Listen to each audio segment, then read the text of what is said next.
With Super Saiyan Blue Vegito now introduced within the continuity of Dragon Ball made canon in Dragon Ball Super against his fight with Merge God Zamasu, since his inception Dragon Ball fans are conflicted with this fusion as the comparison is made for both Dragon Ball Super canon and Dragon Ball GT non-canon to see which fusion warrior between both Super Saiyan Blue Vegito and Super Saiyan 4 Gogeta would win in battle, and in this video we are going to take a look at what both characters bring to the table alongside share my thoughts as to who I would favor in this battle. So before beginning this video, please note that my opinion on the end result of this battle is just that of an opinion, so whoever you may favor between Super Saiyan 4 Gogeta and Super Saiyan Blue Vegito are, drop your opinions down below, and also be sure to share, like, and subscribe if you guys love Dragon Ball, and of course for more Dragon Ball daily content. So let's take a look at the status of both characters, analyzing their debuts in comparison. First we have Super Saiyan Blue Vegito. Having to make his debut in Dragon Ball Super episode 66, Vegito is one of the most highly requested characters within the Dragon Ball fandom, thus bringing him into the show was a huge fan service to its audience. The person Super Saiyan Blue Vegito had to go up against, which allowed him to debut, was that of Merge God Zamasu, a psychotic deity with an appetite of bloodlust and anger towards mortals and humans alike. Vegito's duration in the series was only that for one episode, to be exact, 5 minutes. If you watch the fight in its entirety, the reason for this was because of the retcon in Dragon Ball Super. The Potara is no longer carrying a permanent effect, for if you are not a Kai or godlike figure, your Potara fusion will only last about an hour. But given that Super Saiyan Blue Vegito is so powerful after transforming into his god form, the energy used to sustain the fusion burned out, thus allowing them to separate way before they were supposed to in battle due to their overwhelming power. And now we have Super Saiyan 4 Gogeta, arguably one of the most powerful characters within Dragon Ball history by some. Having made his debut in Dragon Ball GT episode 60, it was the last made attempt to sustain hope and preserve life, which led both Goku and Vegeta in undergoing the fusion. The person Super Saiyan 4 Gogeta had to go up against, which forced the Saiyans to fuse, was that of Omega Shenron, a shadow dragon created by the negative energy sustained and made by humans via using the Dragon Balls, in which caused this powerful dragon to be made in the flesh, bearing great power and utter rage. Gogeta's duration in the series, however, was only that of one episode, to be exact, 10 to 15 minutes according to Vegeta after they have separated. They burned up much of their powers while undergoing this fusion, and with great pressure allowed them to separate way before the fusion's due time, thus only holding the fusion for a small amount of time.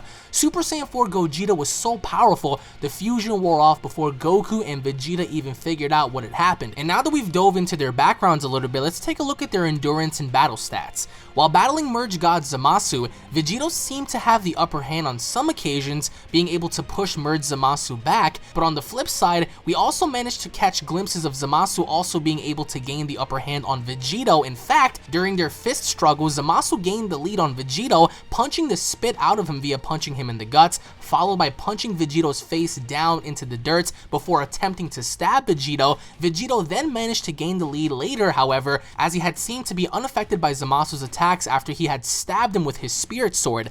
Vegito's speed also proves to be too much for Zamasu to follow, as Vegito pummeled Zamasu's face into the ground, asking him, "Is this all of the power a god has?" taunting him while still managing to beat Zamasu around the destroyed city.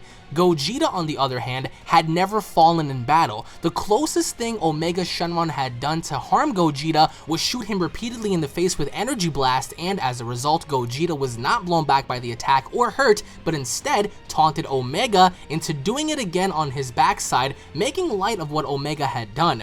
Gogeta's speed is unlike anything we've ever seen, as he was able to land 3 consecutive blows on Omega, with Omega unable to process on what had just happened. In fact, Gogeta was so annoyed, he then told Omega, "I'll slow him down for you next time so you can count for yourself," proving that Gogeta is so fast, he can hit you before you are able to understand or register on what had just happened. Keep in mind, Gogeta was never knocked down onto the floor in battle or touched by Omega Shenron. Now going back to Vegeta, we've only gotten so much out of him as he fought Zamasu. Seemingly enough, his most powerful attack was proven to be the final Kamehameha, but was seen to be proven ineffective when colliding against Zamasu, thus failing with the final Kamehameha. However, Gogeta's most powerful attack was also proven to be the 100 times Big Bang Kamehameha, which had also connected with Omega Shenron, but just like Zamasu, Omega regenerated and had returned turn, proving that the 100 times Big Bang Kamehameha had also failed. So to break this down in a simplistic form,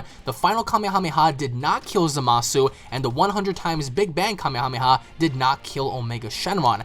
Both of the fusion's opponents have regenerated and recovered from such attacks by the end of it, and if the final Kamehameha had gone up against the 100 times Big Bang Kamehameha in an epic beam struggle, which move do you believe would be superior? In my opinion, for this, I would have to go with the 100 times Big Bang Kamehameha, just because of the amount of pressure a move like that would add, especially it being 100 times that of its normal attacks, the base attacks being the Big Bang and the Kamehameha attacks. But that's just me.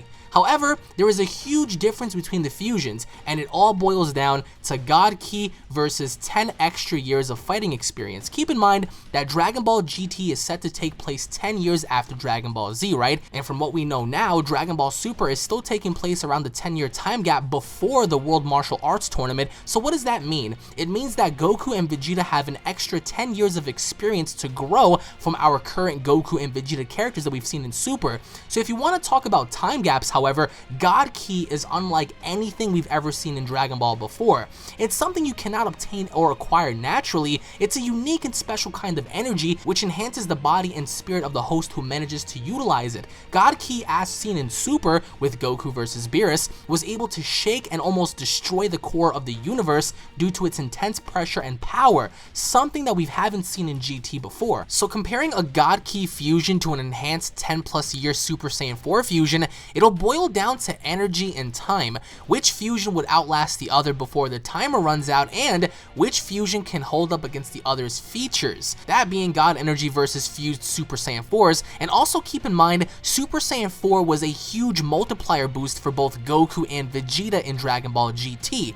Comparing both Goku and Vegeta's base forms to their Super Saiyan forms to their Super Saiyan 4 forms, Super Saiyan 4 in GT proved to boost the natural powers of a Saiyan far beyond its normal limits, even allowing them to naturally maintain their Super Saiyan 4 forms, as it did not sustain any pressure to the body, thus as seen with Gogeta, allowing him to feel more natural when fused, allowing his body to adapt to the multiplied power and sustained pressure. Vegito, on the other hand, also managed to effortlessly handle Super Saiyan Blue, as it is the powers of a Super Saiyan mixed with the powers of a Super Saiyan God, giving them a tremendous surge in power that seemingly has no limitation. And of course, if you want to count Goku's features shown in Super, we can also make the assumption that if Vegito really wanted to, just like Son Goku, he could also use Kaioken if he wanted to boost his powers even more during battle. Although it would be dangerous, Kaioken is still a canon technique shown in Dragon Ball Super, so when it boils down to everything, I believe, in my opinion, again, that unless Gogeta had God Ki of his own,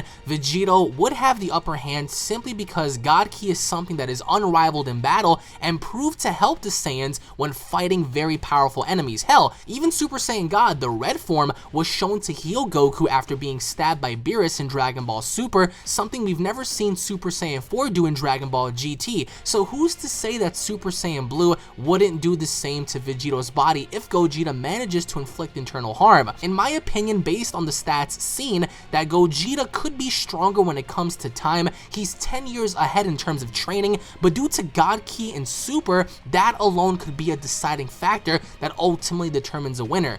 Gogeta and Vegito are also very arrogant and cocky when it comes to battle. Although based on the last episode of Dragon Ball Super, I think we can all assume that Vegito is a bit more serious when compared to Gogeta in battle as well, but Vegito never displayed his true powers against Zamasu, just like Gogeta had never displayed his true powers against Omega Shenron. But I think we can all agree as fans that this would be a fun battle to watch, am I right? That this would be the battle of the ages and a glorious moment for all of us fans, am I right? That seeing these two fight for dominance would be a moment that time would stand still, am I right? But of course, with every battle has a winner and a loser, every battle has a deciding factor, and I do believe that both fusions hold something above the other. So in my opinion, when it comes to speed, I believe that Vegito would be fast enough to keep up with Gogeta's momentum if taken seriously. When it comes to strength, however, in my opinion, you can't deny that GT characters are all 10 years ahead. 10 years ahead says a lot. It's not like they've been sitting around like couch potatoes the whole time. So in conclusion, Super Saiyan 4 Gogeta, I think, would be stronger based on experience alone. Keep in mind, 10 years ahead of Super. When it comes to duration and energy, however, I do believe that Vegito would hold the trump card over Gogeta based on God Ki alone. If you make the argument and say that Super Saiyan 4 would be ahead in terms of energy, but Super Saiyan 4's Ki isn't divine, if made canon in Super, and again, if made canon in Super, I also believe that Goku and Vegeta could also achieve Super Saiyan 4, but it wouldn't be any different compared to the God Ki obtained and learned through training with angels and gods such as Whis and Beerus, who are divine in their own rights. It would boil down to a hair, but I would like to know what you guys think about this. Which fusion do you guys believe would last longer than the other? Which fusion do you guys believe would be stronger than the other? Who would be quicker and more cunning? And lastly, all in all, who do you guys believe would win? Thank you all for watching this video. Make sure to leave a like down below if you guys enjoyed the presentation. Subscribe for more on the channel. Leave your opinions down below, and I'll catch you all in the next Dragon Ball video. Take it easy, guys. Peace.